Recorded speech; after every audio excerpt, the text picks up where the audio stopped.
And in fact, the testimony, I believe, Judge, showed that I think that's the correct number, 6 signatures of all the signatures that were examined by the defense during the depositions were not actually signed in the presence of the signature collector. However, as I point out in my little brief, the signature collector being personally responsible for circulating the petition and being personally present when each person signs a petition only applies to the Faulkner Act.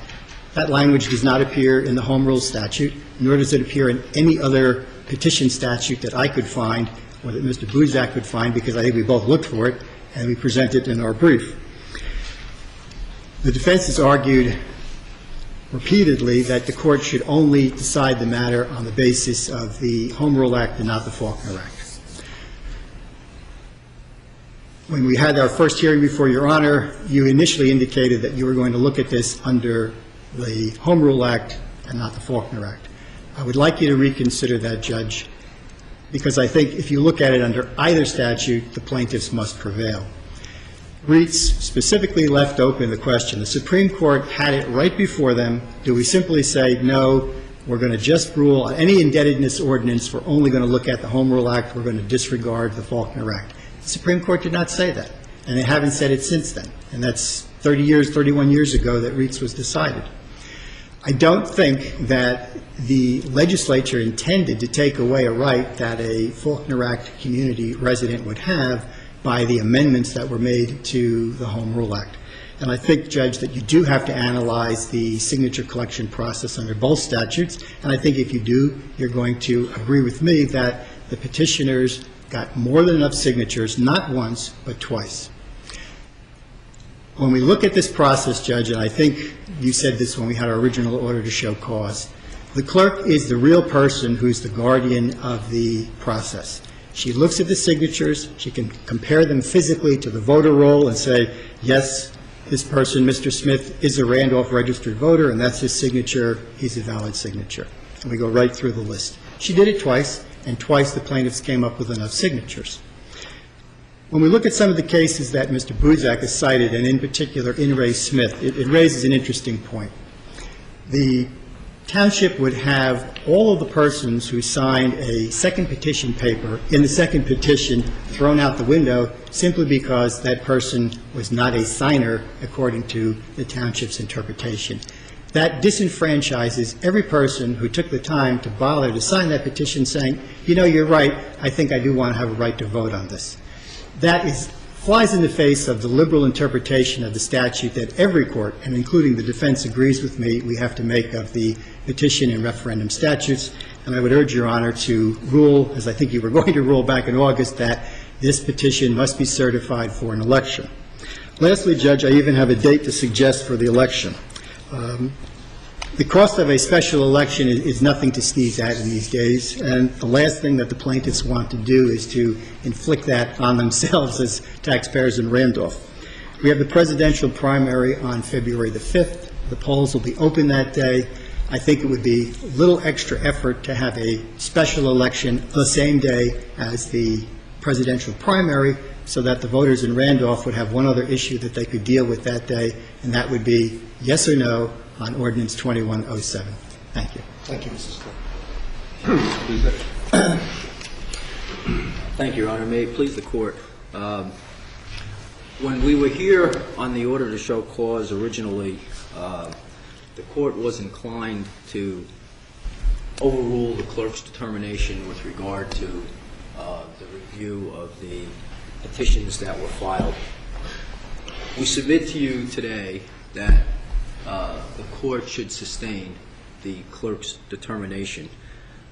It should sustain that based upon the legislative history of the evolution of the Home Rule Act statute regarding referenda under the debt authorization statute. We will discuss briefly, Your Honor, these 3 points. A, the legislative history and case law that developed under the Home Rule Act. Secondly, the argument that plaintiffs are making here that the Court should view this petition based upon the Faulkner Act when it was instead submitted under the Home Rule Act. And third, the integrity of the process, which plaintiffs suggest has not been compromised based upon the depositions, and we submit it has. There are two things that I do want to clarify for the record. Number one, the clerk, contrary to Mr. Stein's comments in his opening argument, did not view this petition or review the petition based upon the Faulkner Act.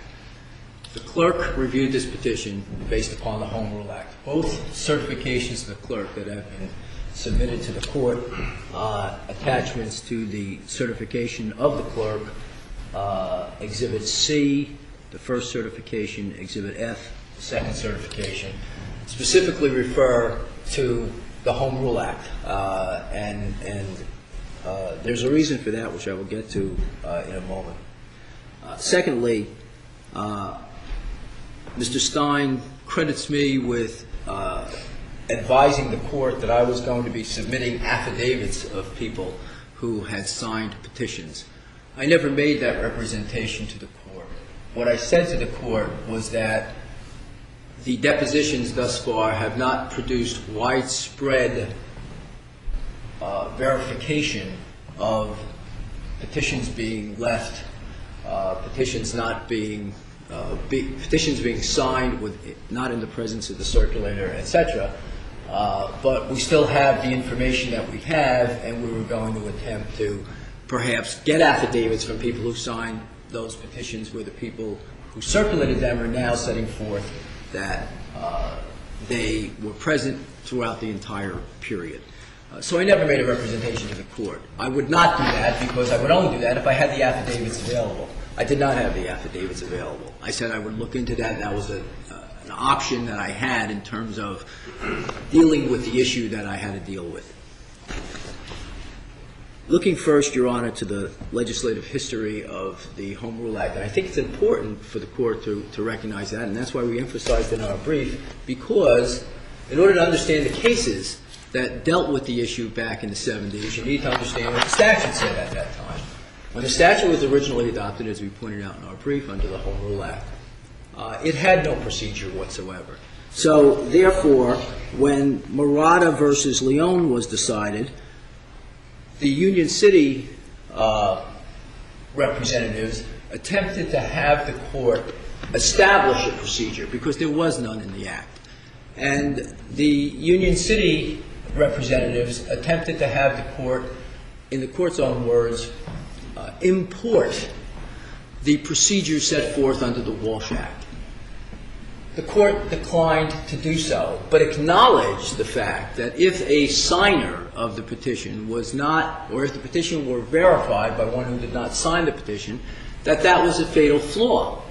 However, at the time that Murata was decided, the Home Rule Act did not have that provision. So the court declined to invalidate the petition that was filed under the Home Rule Act.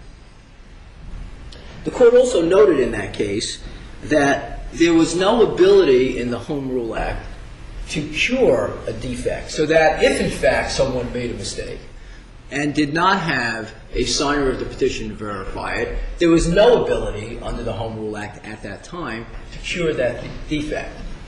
Those were the various reasons that the court used to not import, to not engraft upon the Home Rule Act at that time the provision that a signer of the petition be the one who verifies that petition paper.